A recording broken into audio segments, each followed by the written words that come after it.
apa harapannya juga, Ibu? Terima kasih. Ya, makasih. Mungkin ya pertama saya mengucapkan syukur gitu ya dan berterima kasih kepada TNI karena sudah untuk tahun ini menurut keterangan Ibu Wit tadi udah mulai bisa dibuka untuk kalangan penghayat gitu, untuk daftar di TNI. Memang selama ini begitu tertutup atau ditutup untuk masuk TNI, bukan tidak ada para penghayat yang daftar ke TNI dan diterima dari TNI. Tapi ya terpaksa mereka merubah status. Ada teman warga yang dari Ugamu Bangso Batak di Sumut, di Medan, dia waktu pertama awal ada penerimaan di putranya ya, Skandar Muda kalau nggak salah yang di Aceh, dia ikut latihan fisik itu yang untuk persiapan penerimaan, dan begitu ngobrol-ngobrol ditanya identitas ininya, menanyakan ke salah satu mayor yang membina di situ dalam kegiatan fisik itu, dia menanyakan apakah penghayat boleh masuk di TNI, dan dijawab tidak bisa. Akhirnya dia pulang dari Aceh ke Medan. Nah kemudian pada waktu tahun berikutnya di TNI Angkatan Laut di Medan menerima pembukaan baru untuk Angkatan Laut. Dia daftar lagi. Pada waktu daftar dia karena pilihan tidak ada penghayat, dia ngisi Kristen. Nah dia sampai ikut tes sampai dia masuk di dalam 10 besar dari sekian ratus yang diterima di TNI. Nah, begitu sudah ada verifikasi data, ketahuan bahwa beliau ini adalah penghayat kepercayaan. Akhirnya dicoret, kan sakit kan? Nah, kemudian akhirnya tahun berikutnya sudah merubah KTP. Kakaknya, semua keluarganya dirubah jadi Kristen, dan kemudian ada tahun berikutnya ada penerimaan di Kopassus, dia daftar di Kopassus dan diterima karena memang fisiknya, usianya itu memenuhi, dia diterima sampai sekarang jadi Kopassus. Nah itu salah satu. Kemudian ada di masyarakat Maporondo di Sulawesi Barat. 2 tahun lalu daftar tidak diterima karena bukan tidak diterima, tidak bisa masuk karena dia identitasnya mau masukkan penghayat dan dia tidak masih di KTP kakaknya masih penghayat, sehingga tidak lanjut waktu penerimaan. Kemudian tahun kemarin dia daftar lagi tapi dia ngerubah KTP-nya dengan KTP Kristen gitu. Ada dua anak di sana. Kemudian ternyata diterima karena memang tadi sesuai persyaratan, fisik bagus, dan memang cita-cita mau menjadi tentara. Walaupun akhirnya harus merubah identitas. Nah, kemudian di tahun yang sama, begitu ada anak lulus SMA, dia merubah KTP lagi untuk tahun ini daftar gitu. Untuk tahun ini sudah merubah KTP itu, ada 3 anak, tiga anak muda. Nah, kan itu sangat menyedihkan. Jadi ya seperti apa yang saya tadi ada dari Pak Widyo, memang kalau dibelah darah penghayat itu darah Nusantara itu betul. Karena ya alam udah mengajarkan kita cinta ke Nusantara, cinta leluhurnya, cinta tanah airnya, cinta bangsanya, cinta budayanya, termasuk cinta keyakinan leluhurnya. Jadi jiwanya itu jiwa nasional, tidak ada istilah konflik of interest apabila ada permasalahan dengan dunia luar misalnya. Jadi jiwa nasionalismenya itu dijamin tinggi. Tapi kan menyedihkan kalau ternyata untuk bela negara nggak bisa terlibat, kan aneh gitu.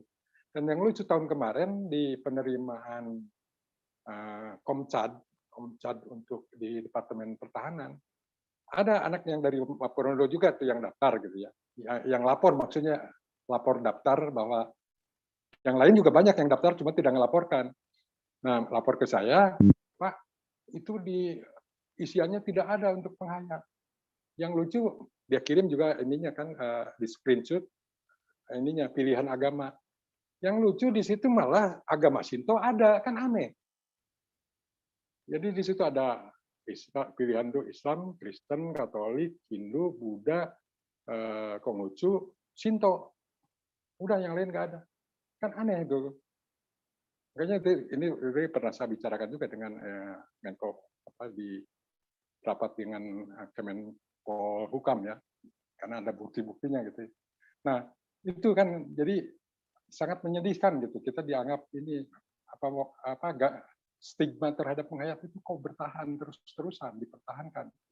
Memang stigma sebagai animis, dinamis itu kan stigma yang diciptakan oleh penjajah. Memang disebutkan leluhur bangsa Indonesia adalah penganut animisme, dinamisme, menyembah roh, nenek moyang menyembah batu, menyembah pohon. Kan gambaran stigma itu terus-menerus, dan itu dilestarikan dengan dalam penulisan sejarah. Sejarah diajarkan ke anak bangsa ini terus-menerus, akhirnya anak bangsa semua membayangkan ajaran leluhur itu ya animisme, penyembah batu, penyembah pohon kan itu.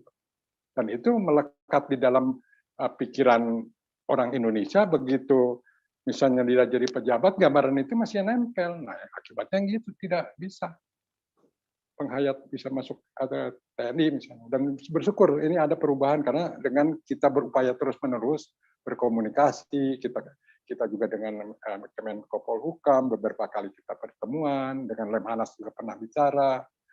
Nah, dan waktu itu ada katanya Kemenhan sama peraturan panglimanya yang masih jadikan jalan waktu itu, kemarin tuh beberapa bulan yang lalu saya bicara di Kemenkumham. Nah itu jadi mudah-mudahan dengan ini, dengan adanya perubahan yang positif ini, menggembirakan ini, akan membawa bangsa ini ke arah bangsa yang bermartabat. Jadi bagaimana mungkin gitu kan selama ini kok pribumi kok ditendang gitu. Kok yang pendatang jadi tuan rumah, kan itu selama ini. Nah, mudah-mudahan pribumi juga udah disetarakan jadi satu rumah kita gitu. Ada kesetaraan. Nah, soal misalnya tadi menyikapi dengan Ibu Wid soal misalnya di dalam penyumpahan, kemudian pendamping rohani, ini juga udah kita laksanakan di TNI, di Polri sudah kita laksanakan, di PNS juga kan udah banyak PNS yang disumpah dan dilantik, ada pembina rohaninya, ada pendamping rohaninya gitu. Kemudian tata caranya juga ada kan di dalam peraturan pemerintah 2017 dan peraturan BKN itu sudah ada untuk penyumpahan PNS gitu. Jadi saya kira untuk TNI Polri juga kan tidak banyak beda kan, sama aja.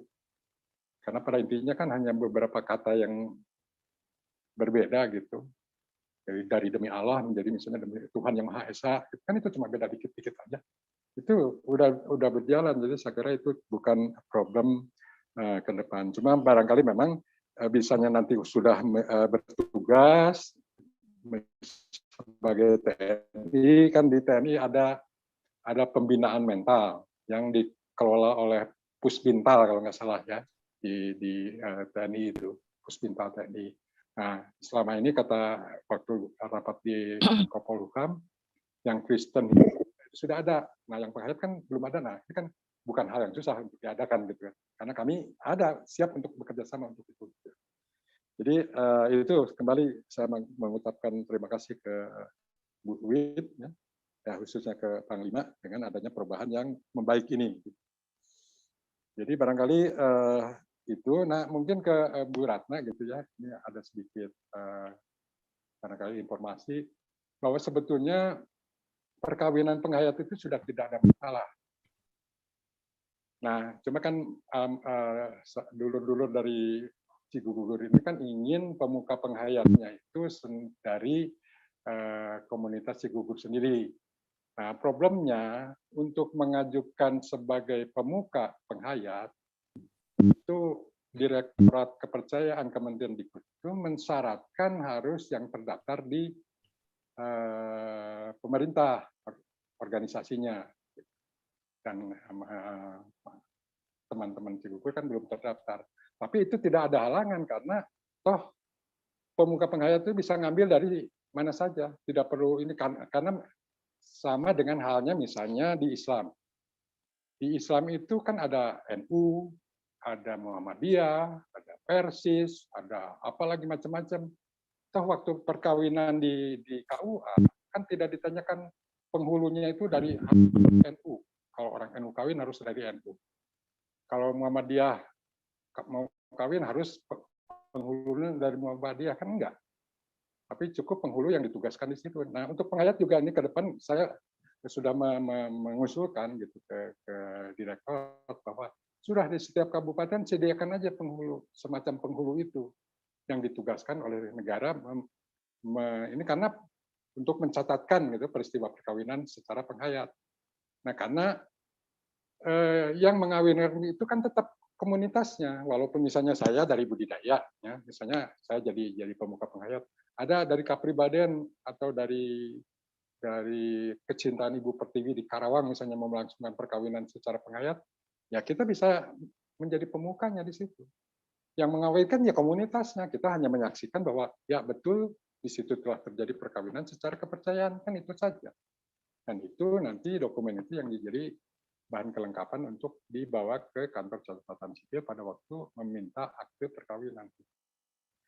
Jadi itu saya kira mungkin itu bisa kita bicarakan lagi lah gimana teknisnya dengan mungkin secara pribadi kita bisa ngobrol. Saya juga pengen ke Cikugur sebetulnya ingin banyak ngobrol kan soal perkembangan di kenegaraan ini, ke pemerintahan.